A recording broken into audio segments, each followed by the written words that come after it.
नमस्कार दोस्तों, आप लोगों के बीच में पुनः उपस्थित हुआ हूँ एक नए वीडियो के साथ। जो आज का टॉपिक है बौद्ध धर्म। दोस्तों, जैसा कि आपको पता है कि इससे पहले हम लोगों ने जैन धर्म के बारे में पढ़ा था।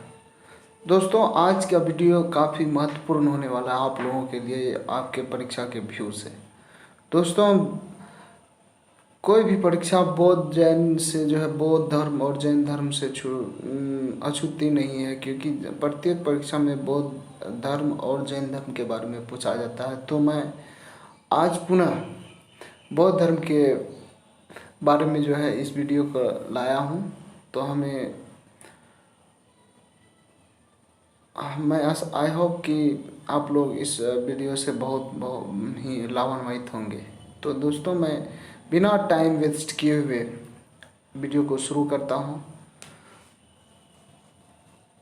सबसे पहले हम लोग पढ़ेंगे बौद्ध धर्म के स्थापना के बारे में, उसके बाद गौतम बुद्ध के आजीवन परिचय के बारे में पढ़ेंगे, फिर उनका पोषण पालन, उनके माता पिता, जन्म आदि विभिन्न संगतियों के बारे में भी पढ़ेंगे। तो सबसे पहले मैं यहाँ से स्टार्ट कर रहा हूँ कि बौद्ध धर्म का स्थापना कैसे हुआ। स्थापना। बौद्ध धर्म के संस्थापक प्रवर्तक सिद्धार्थ गौतम बुद्ध थे। गौतम बुद्ध का जीवन परिचय। जन्म 563 ईस्वी पूर्व में लुम्बिनी वन, कपिलवस्तु, नेपाल में। पिता शुद्धोधन शाक्य कुल यानी क्षत्रिय कुल के थे। कपिलवस्तु के शासक थे। माता महामाया कोलीय वंश के थे। दोस्तों, उनका पालन पोषण जो है सिद्धार्थ के जन्म के एक सप्ताह में ही उनकी माता महामाया की मृत्यु हो गई थी। इस कारण सिद्धार्थ का पालन पोषण सौतेली महाप्रजापति गौतमी द्वारा किया गया था।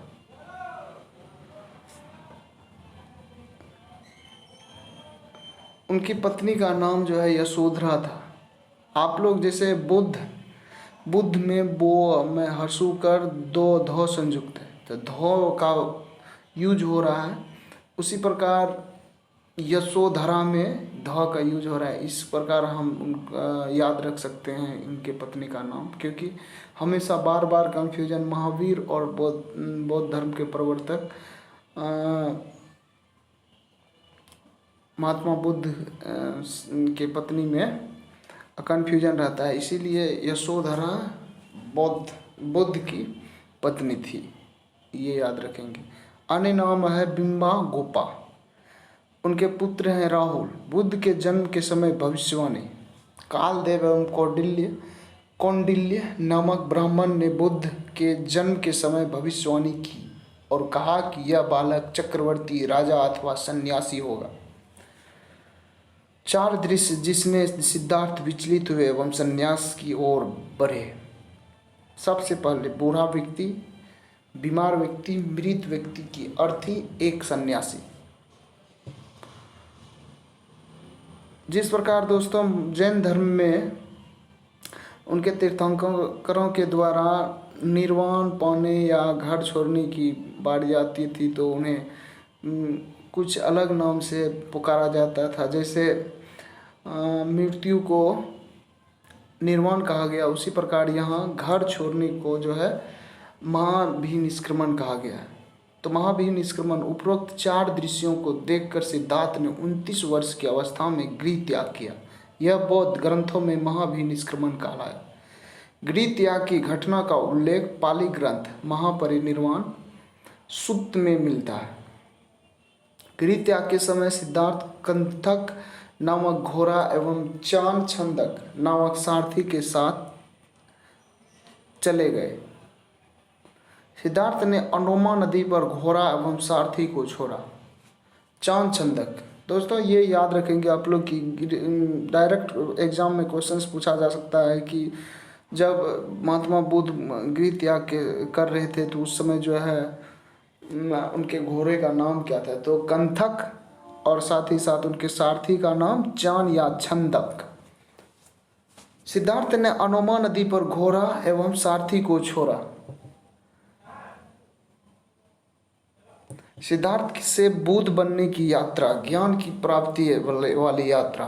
ज्ञान की खोज में सिद्धार्थ सर्वप्रथम वैशाली पहुँचे। यहाँ वे अलार कलाम के आश्रम में गए। अलार कलाम से सिद्धार्थ ने तप की क्रिया, उपनिषदों की, ब्रह्म विद्या की शिक्षा प्राप्त की। वैशाली से राजगीर के पास रुद्रक राम पुत्र के आश्रम पहुँचे। यहाँ पर उन्होंने योग का ज्ञान प्राप्त किया।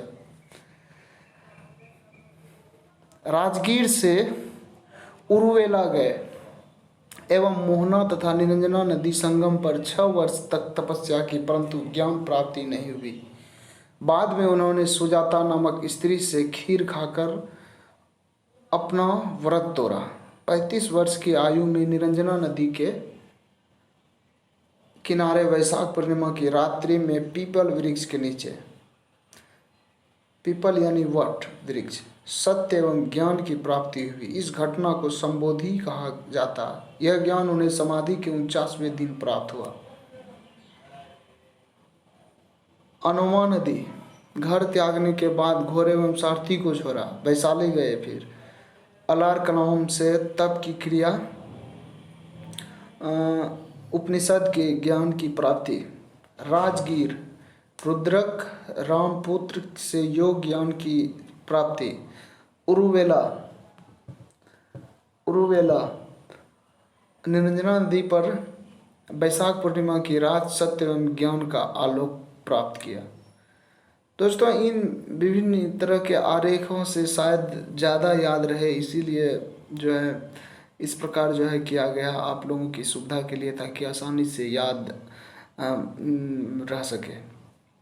ज्ञान की प्राप्ति के बाद उरुवेला का यह क्षेत्र बोध गया एवं सिद्धार्थ बुद्ध कहलाए। धर्म चक्र परिवर्तन।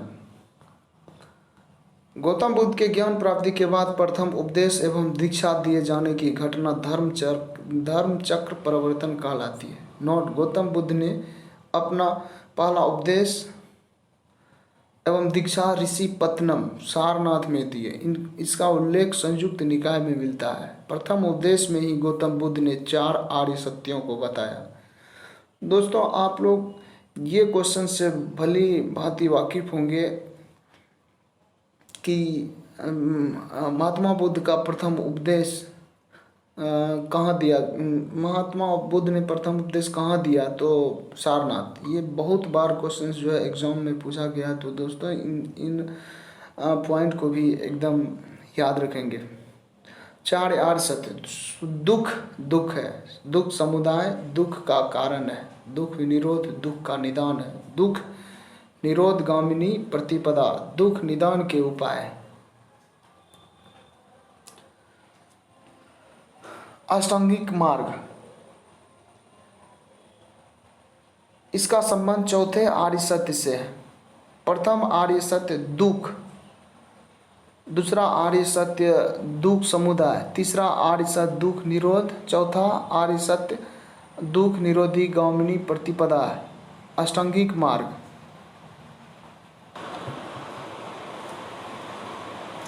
अष्टांगिक मार्ग सम्यक दृष्टि, वस्तुओं के वास्तविक स्वरूप का ध्यान रखना, सम्यक संकल्प, आसक्ति, द्वेष, हिंसा से मुक्त विचार, सम्यक वाक, अप्रिय वचनों का परित्याग,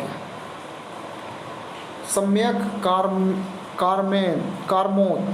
कर्मोत, दान, दया, सत्य, अहिंसा, सत्कर्मों का अनुसरण, सम्यक आजीव, सदाचार के नियमों के अनुकूल जीवन व्यतीत करना, सम्यक व्यायाम, विवेकपूर्ण प्रयत्न करना, सम्यक स्मृति, मिथ्या धारणाओं का परित्याग कर सच्ची धारणा रखना, सम्यक समाधि, मन अथवा चित्त की एकाग्रता।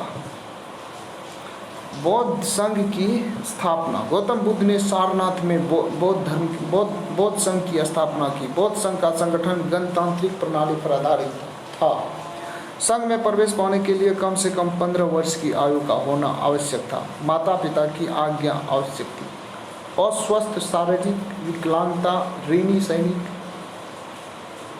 एवं दासों का प्रवेश संघ में वर्जित था। किसी प्रस्ताव में मतभेद होने पर मतदान करवाया जाता था। मतदान गुप्त एवं प्रत्यक्ष दोनों रूप से होता था। गणपूर्ति 20 सदस्य। संघ के सदस्य अथवा अनुयायी दो वर्गों में बटे थे। भिक्षु भिक्षुणी ये सन्यासी जीवन जीने वाले लोग थे। उपासक उपासिकाएं ये गृहस्थ जीवन में रहकर बौद्ध धर्म अनुसरण करने वाले लोग थे। बौद्ध संघ की सदस्यता सभी जातियों के लिए सुलभ थी। चोर एवं हत्यारों का प्रवेश वर्जित था। प्रारंभ में स्त्रियों को संघ में शामिल होने का अधिकार नहीं था, परंतु जब गौतम बुद्ध कपिल वस्तु पहुँचे तो उनकी सौतेली माँ गौतमी ने प्रवज्ञा ग्रहण करने की इच्छा प्रकट की, परंतु गौतम बुद्ध ने मना कर दिया। जब गौतम बुद्ध कपिल वस्तु से वैशाली पहुँचे तो गौतमी भी उनके साथ वैशाली चली गई। अंत में आनंद के प्रबल आग्रह पर गौतम बुद्ध ने प्रवज्ञा ग्रहण करने की अनुमति प्रदान कर दी। इस प्रकार सर्वप्रथम भिक्षुणी संघ की स्थापना वैशाली में हुई। कहीं कहीं कपिल वस्तु में मिलता है। संघ में प्रवेश के समय त्रिरत्न में विश्वास की शपथ लेनी होती थी। यानी ये त्रिरत्न थे: बुद्धम संघ, बुद्ध संघ धम्म, तथा 10 प्रतिज्ञाओं को दोहराना पड़ता था। 20 वर्ष की आयु पूरी करने के बाद पूर्ण सदस्यता दी जाती थी। गौतम बुद्ध ने अपना उत्तराधिकारी मनोनीत नहीं किया था। उन्होंने घोषणा की थी कि धर्म और संघ के निर्धारित नियम ही उनके उत्तराधिकारी होंगे। बौद्ध भिक्षुओं के लिए आवश्यक 10 थे: दूसरे के धन की इच्छा न करना, झूठ नहीं बोलना, हिंसा से दूर रहना, मादक द्रव्यों का सेवन न करना, व्यभिचार नहीं करना, संगीत एवं नृत्य में भाग नहीं लेना, सुगंधित द्रव्यों का उपयोग नहीं करना, असमय भोजन नहीं करना, सुखप्रद बिस्तर पर नहीं सोना, किसी प्रकार के द्रव्य का संचय न करना। ये 5 सिद्धांतों का पालन करना उपासक प्रथम 5 जो है, इन सिद्धांतों का पालन करना उपासकों यानी गृहस्थों के लिए भी अनिवार्य था। सन्यासियों, भिक्षुओं और भिक्षुणियों के लिए यह सभी सिद्धांत अनिवार्य हैं। संघ के अधिकारी नवकम्मिक, भंडारगारिक, कप्पिकारक, चीवर, आरंभिक। चैत्य एवं बिहार में अंतर ये आप लोग देख लेंगे।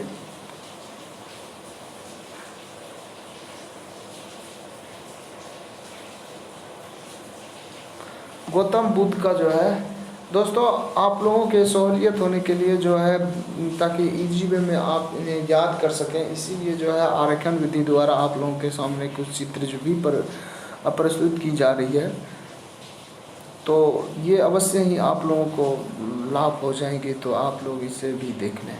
गौतम बुद्ध का धर्मोपदेश स्थानानुसार भ्रमण। सारनाथ प्रथम उपदेश धर्म चक्र प्रवर्तन काल है। उरुवेला गया कश्यप गोत्रीय ब्राह्मण शिष्य थे। राजगीर बिंबिसार बेलुवन सारिपुत्र व मोगलायन शिष्य बने। कपिल वस्तु बुद्ध परिवार शिष्या बना। उसके बाद वैशाली गौतमी को प्रवज्ञा या भिक्षुणी संघ की स्थापना। पावापुरी अतिसार पेचिश से पीड़ित हो गए।